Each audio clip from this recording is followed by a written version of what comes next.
Muy buenas noches, bienvenidos a la Nave del Misterio. Miren, yo creo que a mí las mejores historias me las han contado escépticos. Ya me entienden qué tipo de historias, ¿no? Primero dicen que ellos, como si tuvieran una coraza, una visión científica de la vida, ortodoxa, me parece perfecto, genial, pero algunas veces algo rompe esa homogeneidad, ¿me entienden? Pasa algo. Y en este caso que les quiero contar, lo que pasa no es poca cosa. Porque no hablamos de una sombra etérea, no hablamos de un vapor indefinido, hablamos de una figura. Pero ¿qué les parece si nos lo cuenta él? Porque esto ocurre así. En este año hemos tenido la oportunidad, y lo estamos haciendo y disfrutando, de contar con el gran Jesús Fernández Úbeda, todo un poeta, que entrevista a populares del misterio, personas queridas o con éxito en su trayectoria y que no nos imaginaríamos lo que piensan de estos temas o lo que han vivido. Y Juan Gómez Jurado, bestseller mundial español, seguramente el español vivo que más libros ha vendido, es entrevistado. Y todo va por unos cauces correctos y normales hasta que pasa esto.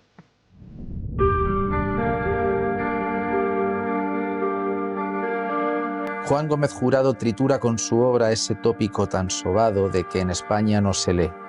Sus novelas no enganchan, secuestran. Secuestran a una vasta legión de lectores que, según el literato madrileño, es la verdadera dueña de las historias que él le suministra. Con este periodista, escritor y espadachín de varios podcasts de éxito, intentamos averiguar de qué hablamos cuando hablamos de misterio. Juan, ¿qué es lo más inexplicable que te ha ocurrido en la vida? Yo tenía 16 o 17 años. Estaba viendo un partido de fútbol con mi amigo Julio Alfonso Novoa López. Estábamos viendo la televisión, jugaba el Real Madrid, el Madrid iba ganando, todo iba bien. Y al concluir la primera parte, decidimos ir a la cocina para coger unas Coca-Colas. Y en el momento de levantarnos y acercarnos al pasillo, un pasillo de estos en una casa de distribución romana, es decir, la entrada en un lado, un pasillo muy largo y el salón al fondo, las habitaciones en medio, ¿no? Y justo en el momento de levantarnos y acercarnos al pasillo, vimos a una mujer entrando en la habitación de Julio, lo cual no era posible. Primero porque sus padres estaban en Málaga, Julio no tiene hermanas, nadie tiene las llaves de esa casa y no tiene ningún sentido lo que estamos viendo. Es decir, que vemos una mujer que entra en la habitación. Los dos nos miramos diciendo, ¿quién es esta? Vamos a la habitación corriendo, abrimos la puerta y allí no hay nadie. Y aquí concluye la historia. Quiero decir que me gustaría adornarla de alguna forma diciendo que sentimos frío, un escalofrío profundo, cualquiera de esas cosas que se dice que suelen acompañar a los fenómenos paranormales. No hubo nada de eso. Lo que sí que sé es que a día de hoy soy total y absolutamente incapaz de explicar ni quién era esa persona, ni cómo había entrado en la habitación, ni en absoluto cómo había podido salir de una habitación sin ventanas y sin que nosotros nos cruzáramos otra vez con ella en el pasillo.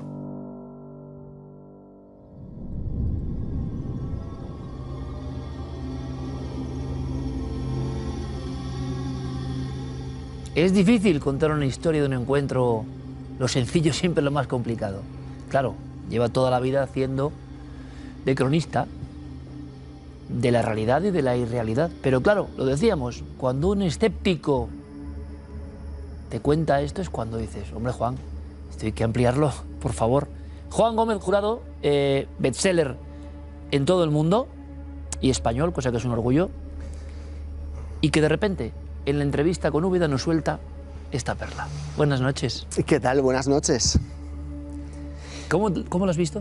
Hay una incorrección en el vídeo. Mi amigo Julio me llamó para decirme: mis padres no estaban en Málaga, estaban en Murcia. Todo lo demás es así. ¿Cómo lo cuentas? Porque es verdad que el piso de ellos yo lo recordaba en Málaga, no, estaba en Murcia. Porque se van a la casa del pueblo los fines de semana, lo cual era estupendo, porque nosotros nos íbamos al fútbol o jugábamos o lo que fuera y estábamos viendo ahí la televisión. Y pasa esto, que a día de hoy es que esencialmente la historia es esto. Quiero decir, mi cabeza, si yo ahora mismo te cuento una anécdota que me ha pasado con mis hijos, seguramente te la adorne. Te la voy a colorear, porque además a mis hijos siempre les he intentado enseñar que la verdad palidece frente a una buena historia. Siempre hay, por ejemplo, cuando mi hijo era pequeño, pasamos un día delante de una armería y yo le dije: entra y pides un bazooka a ver si te lo venden, y el chaval entró, cogió un chupachus del mostrador y se dio la vuelta. Nunca llegó a pedirlo, pero cuando lo contamos siempre lo cuento como si de verdad hubiera entrado, etc. Y el mayor siempre dice: papá, eso no pasó nunca. Digo: ya, pero es que así está mejor contado, es más divertido. Con lo cual asumimos que soy una persona que puede mentirte cuando te está contando una anécdota, ¿vale? No en la vida real, no en las cosas que importan, pero una anécdota así. Y aquí me encuentro ante la imposibilidad de poder adornártelo de ninguna forma, porque simplemente pasa esto y no tengo más explicación. O sea, te puedo contar cómo fuimos corriendo, abrimos la puerta, que no estaba cerrada, lo cual es todavía más inexplicable, porque no lo habíamos oído. Y entramos en la habitación, había unos armarios donde no cabe nadie, porque eran armarios tipo gabinete, de estos de 60 centímetros que están empotrados. No había nadie en los armarios. Luego además era una habitación que no tenía ventana. O sea, tenía un pequeño respiradero que daba un patio interior, pero donde no cabía, o sea, era simplemente un ventanuco de estos que no... ¿Cómo es la mujer? ¿Qué recuerdas? Porque hay una cosa que es curiosa, y tú como gran novelista que eres, lo hemos hablado en alguna ocasión, tú puedes tener vidas intensas, acontecimientos, y a veces se olvidan o se deforman. Cuando la gente se ha sentado aquí a contar algún tipo de experiencia para la que no tiene explicación, es alucinante cómo las neuronas reviven el instante. La gente vuelve a estar ahí y eso no pasa con todas las cosas. Por tanto, debe haber una gran carga psíquica en este tipo de acontecimientos, sea lo que sean. Tú estás ahí, ¿qué ves? ¿Cómo es esa mujer? Porque lo defines no como una sombra, un vapor, una mujer. No, había una persona ahí. O sea, que había una persona que se estaba reflejando en las luces, los LEDs, los típicos LEDs que tenemos los españoles en todos los pasillos desde hace 30 años, que iluminan hacia abajo, esta luz dicroica horrenda que te saca todos los defectos del cuerpo. Y es una persona que se refleja en esa luz. Y entra, es una señora que tiene el pelo negro largo, no sé si es joven o vieja, porque yo he sido corto de vista siempre.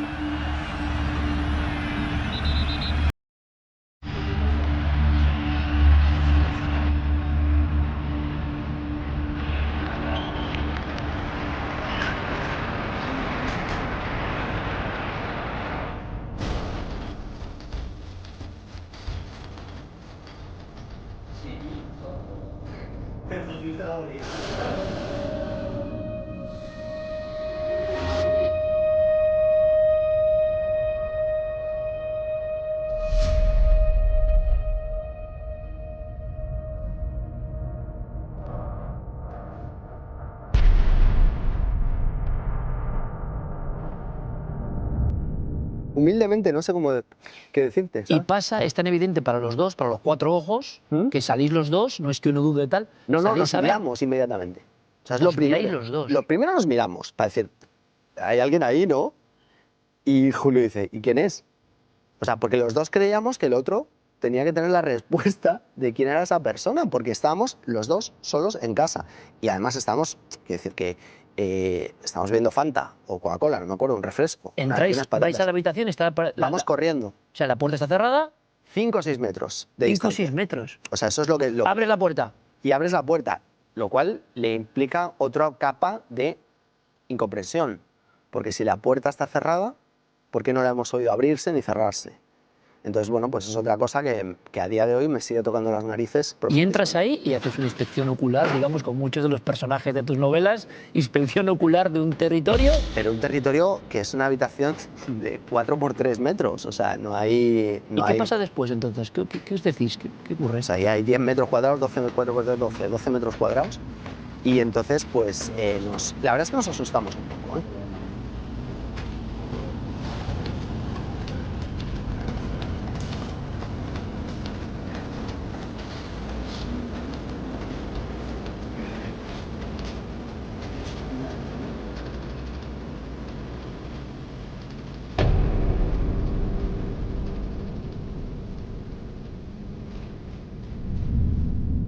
O sea, yo sí recuerdo el miedo. Es decir, esta risa nerviosa de adolescente que le acaba de pasar algo y no entiende muy bien por qué es lo que le acaba de suceder, que es lo que a día de hoy todavía estoy intentando contener esa risa nerviosa para no estar incómodo, ¿sabes? Contándotelo, porque todavía vibro con... Mira, me están poniendo los pelos de punta. Vibro con esa sensación de decir, ¿aquí qué cojones ha pasado?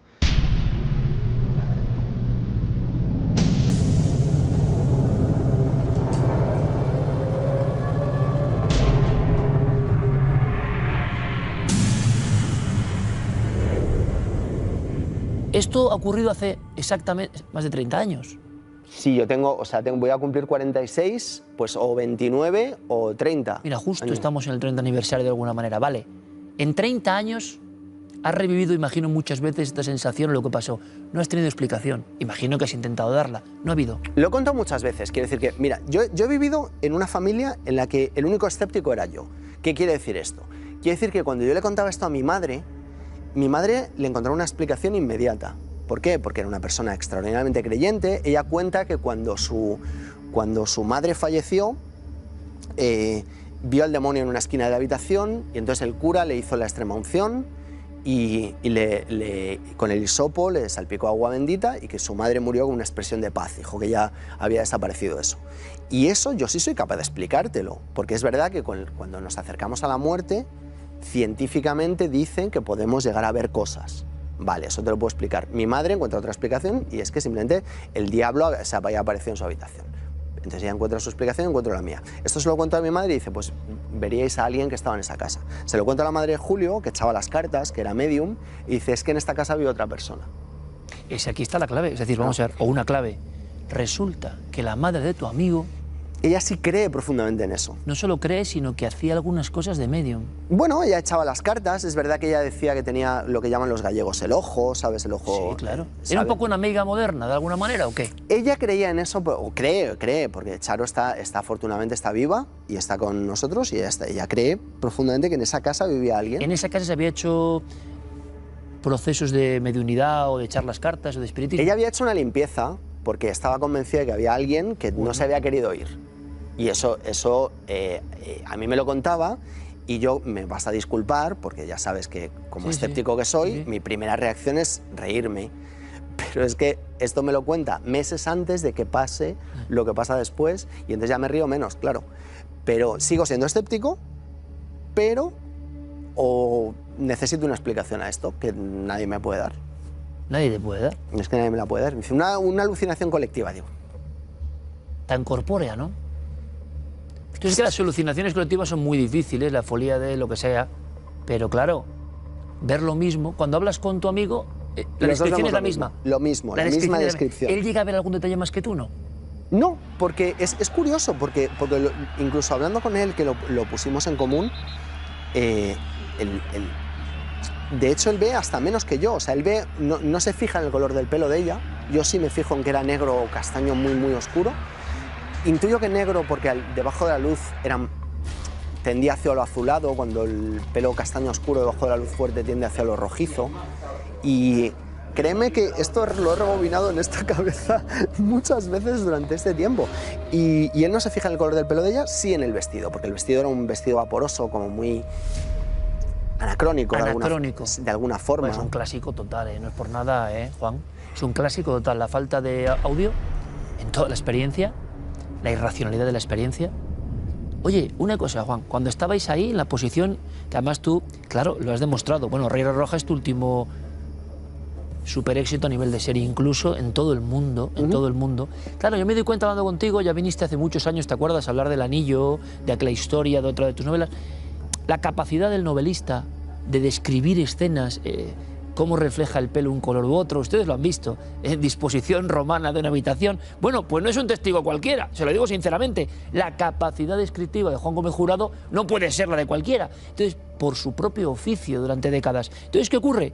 Que la exposición es tan limpia, tan precisa, que solo nos quedaría saber una cosa. Ponte en el lugar con tu amigo. ¿Esa mujer de dónde partía realmente? O sea, ¿la estáis viendo avanzando desde vuestra sala? Es que claro, eso no lo hemos hablado. Claro. El problema es que un pasillo romano tiene las habitaciones a un lado y al otro es una pared larguísima, que además yo todavía recuerdo, ya vendieron la casa hace un par de años, aquella. Es una pena porque podríamos haberla visitado, si no.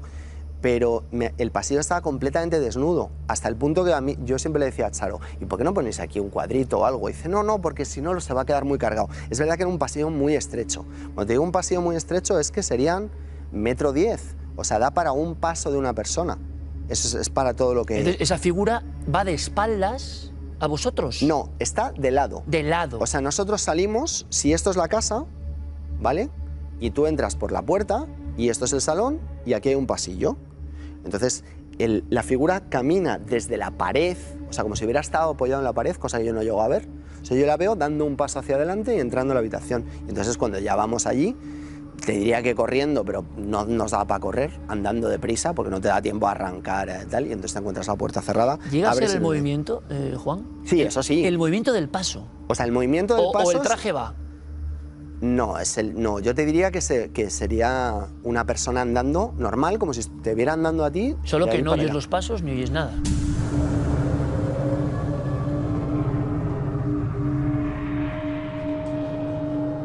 ¿Ves a la mujer ya entrando? Sí. O sea, es el movimiento del paso como si pero no se abre la estuviera puerta. iniciado, pero la puerta no se abre.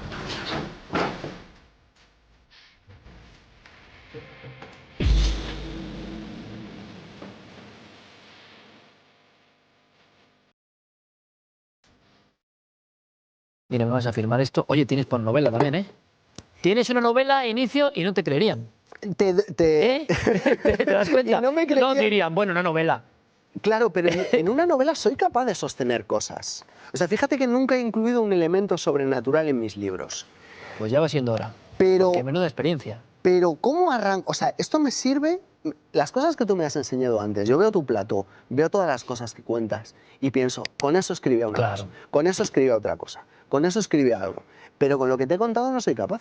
Bueno. A no ser que fuera que me volviera a mí loco y que el escritor o el narrador se obsesionara con un hecho que no es capaz de explicar. Es una buena historia también, ¿eh? Eso por ahora.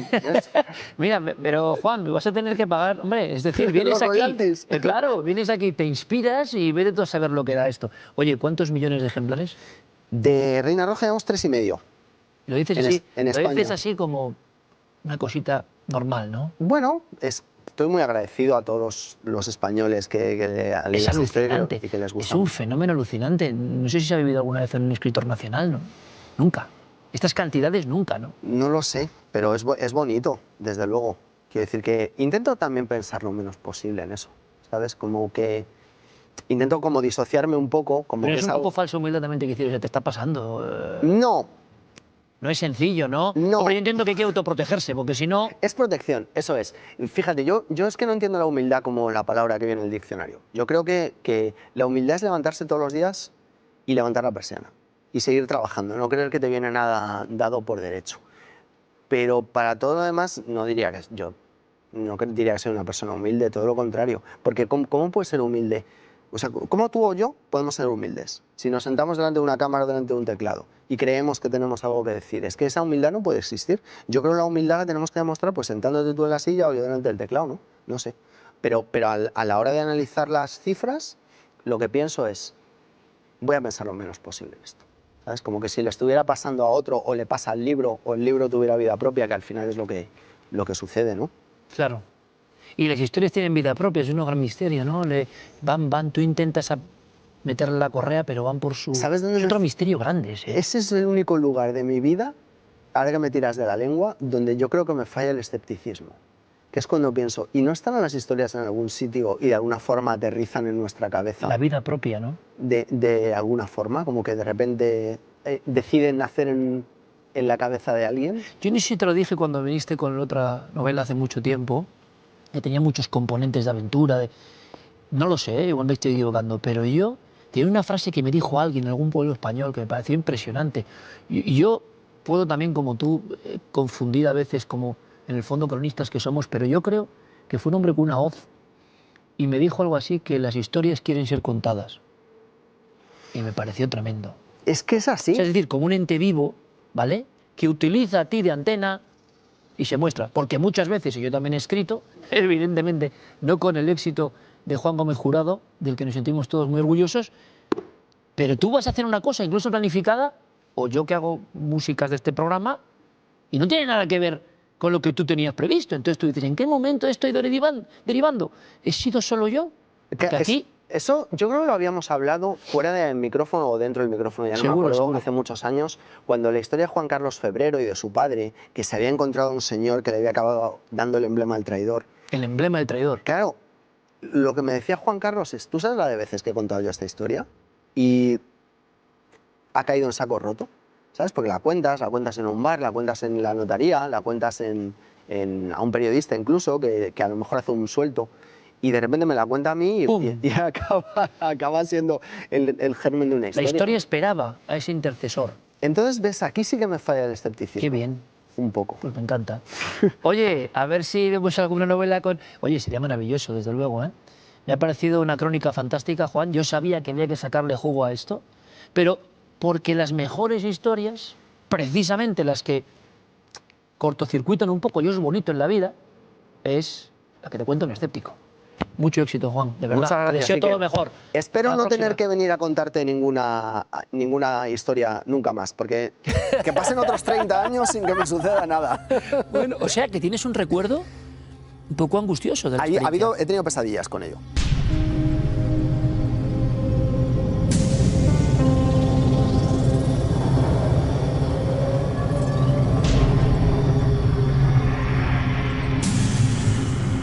Esto es brutal lo que me acabas de contar, yo tampoco lo sabía, tú sabes que no lo sabía.